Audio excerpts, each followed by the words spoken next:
Salut à tous et à toutes, c'est l'hiver, il fait froid, les gens se préparent pour passer des fêtes de fin d'année en famille ou en amoureux. Ils achètent des décorations pour le sapin, accrochent des guirlandes au mur alors que la ville s'illumine doucement. Mais en fait tout ça nous on s'en fout, puisqu'on est juste là pour voir si les animés qui vont arriver vont être un minimum sympa ou non. Alors spoiler, il y a beaucoup de trucs très mauvais cette saison, mais j'ai quand même réussi à trouver quelques pépites dans le lot, donc on devrait avoir de quoi s'amuser. Mais avant que je vous présente ça, je tenais à remercier tous ceux qui nous suivent car grâce à vous on vient de dépasser les 10 000 abonnés. On compte bien sûr continuer à vous proposer des vidéos de qualité à l'avenir, donc si vous n'êtes pas encore abonné, n'oubliez pas de le faire, ça nous fait vraiment plaisir. Et si vous pouvez, pensez aussi à mettre un commentaire, c'est ultra important pour le référencement. Mais bref, sans perdre plus de temps, vous connaissez le refrain, Netsuma, balance le générique.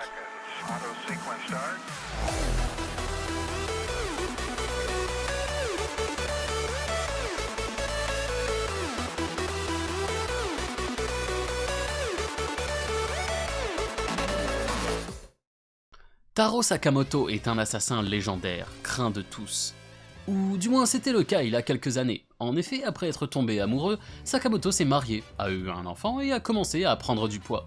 Travaillant désormais dans une petite épicerie avec sa famille, Sakamoto ne semble être plus que l'ombre de lui-même. Cependant, l'arrivée un beau jour de Shin, un jeune assassin télépathe, va forcer le père de famille à reprendre du service. L'anime de Sakamoto Days est géré par le studio TMS Entertainment, un studio qui a produit des centaines d'animés et qui a une réputation banale, produisant parfois des bons animés dans un océan d'animés très random.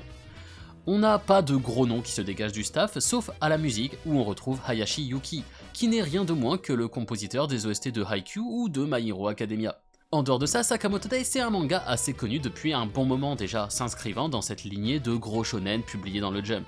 On peut s'attendre à un truc à la Spy Family en étant probablement un peu plus dans la comédie, donc si c'est le genre d'anime qui vous plaise, bah vous savez ce qu'il vous reste à faire. Pour le suivant, on part sur un seinen de sport, Médailliste. Devenir danseur sur glace n'était pas le rêve initial de Tsukasa lorsqu'il a décidé de se lancer dans le monde du patinage artistique. Cependant, c'est là où il s'est retrouvé, ayant commencé trop tard pour poursuivre son véritable rêve de patinage en solo. Pendant des années, il s'est contenté d'être l'ombre de ses anciennes ambitions, jusqu'au jour où il rencontre Inori, une jeune fille d'environ 10 ans. En effet, rejeté par tout le monde et jugé inutile car il serait apparemment trop tard pour espérer être pro en commençant si tard, la jeune fille n'avait d'autre choix que de s'entraîner en secret jusqu'à présent. Avec une conviction renouvelée et la volonté de ne pas laisser une autre passionnée suivre le même chemin que lui, Tsukasa décide de devenir son entraîneur et lui promet de faire d'Inori une médaillée.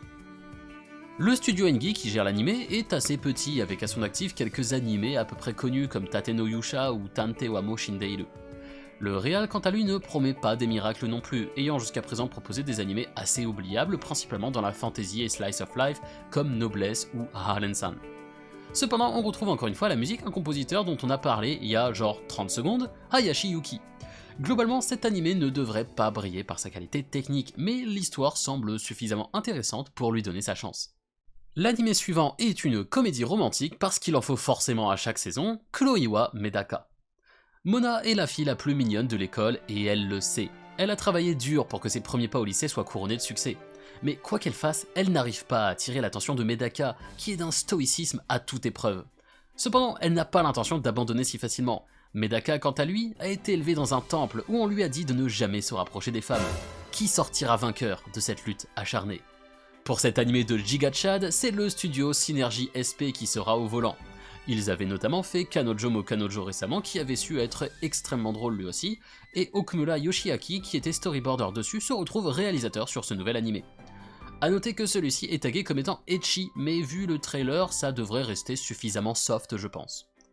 Ceci étant dit, ne perdons pas plus de temps, on enchaîne avec un animé qui m'intéresse beaucoup plus et on va pas se mentir qui sera sûrement le meilleur animé de la saison, la nouvelle entrée dans la gigantesque franchise Fate, j'ai nommé Fate Strange Fate.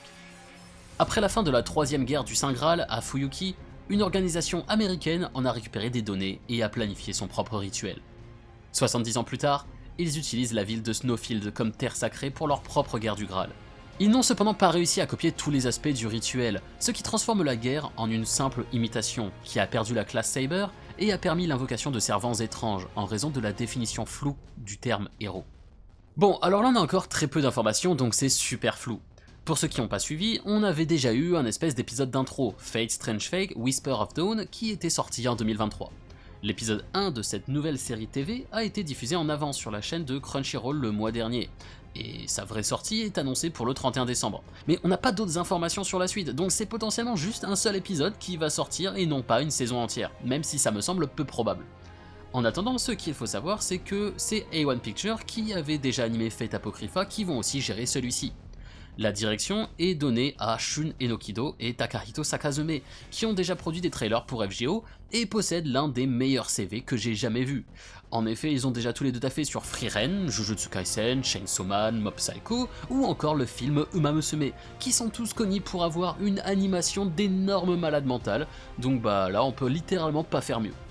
Comme pour l'épisode d'intro de l'année dernière, on retrouve aussi Sawano Hiroyuki à la musique qu'on ne présente plus, étant le compositeur japonais le plus connu actuellement du monde de l'animation.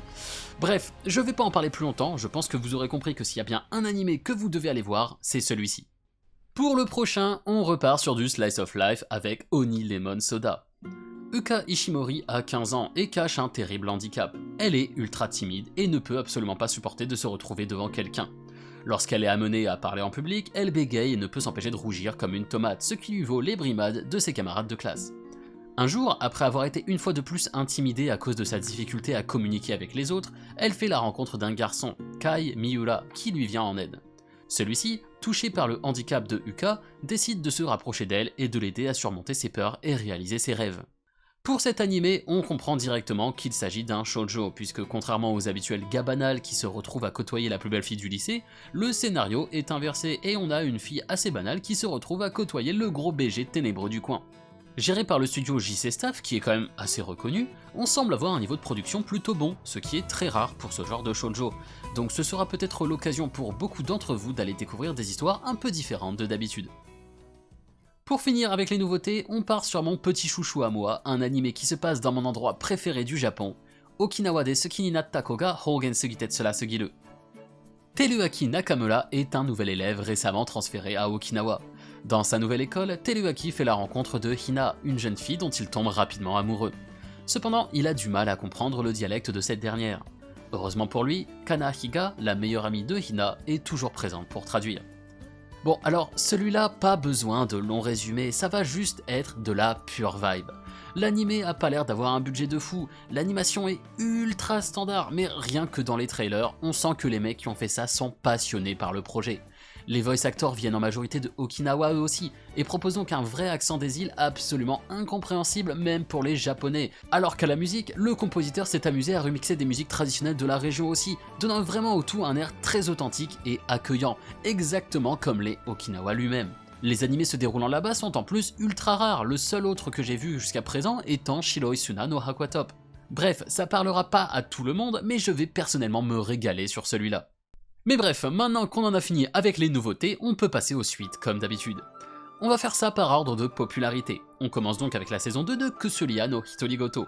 La saison 1 avait été tout à fait excellente, et la saison 2 arrive moins d'un an après celle-ci, donc ça devrait être ce qu'on appelle un no-brainer, il s'agira évidemment d'un des meilleurs animés de la saison. On continue ensuite avec un autre animé au parcours similaire, puisque moins d'un an après sa saison 1, Solo Leveling revient avec une saison 2 en janvier. Pour celui-ci, on s'est permis de vous faire un petit résumé de la saison 1 qui devrait sortir à peu près en même temps que cette vidéo afin de vous remémorer les événements de la saison 1 justement, donc n'hésitez pas à aller voir ça. Pour le prochain, il vient marquer un peu la fin d'une ère, puisqu'après 6 ans de diffusion, l'animé Dr Stone revient pour sa 4e et dernière saison. Dr Stone, c'est aussi l'animé dont on a parlé dans notre toute première vidéo YouTube qui était absolument désastreuse, mais ça c'est un autre problème. L'animé n'a pas su s'imposer comme un grand chef-d'œuvre, mais a réussi à garder une certaine base de fans toutes ces années, donc on espère qu'il y aura une fin digne de ce nom. Pour aller un peu plus vite, on aura aussi une saison 2 pour My Happy Marriage et Jibaku Shonen Hanako-kun, deux animés ayant une certaine popularité, donc ça fera sûrement pas mal d'heureux. Alors que Lin Click entame sa saison 3, on aura aussi la suite de l'animé récent des 100 petites amies qui t'aiment à en mourir. Perso j'ai pas accroché, mais je sais qu'il y a beaucoup de dégénérés parmi vous qui iront suivre ça, donc bah écoutez, amusez-vous bien hein.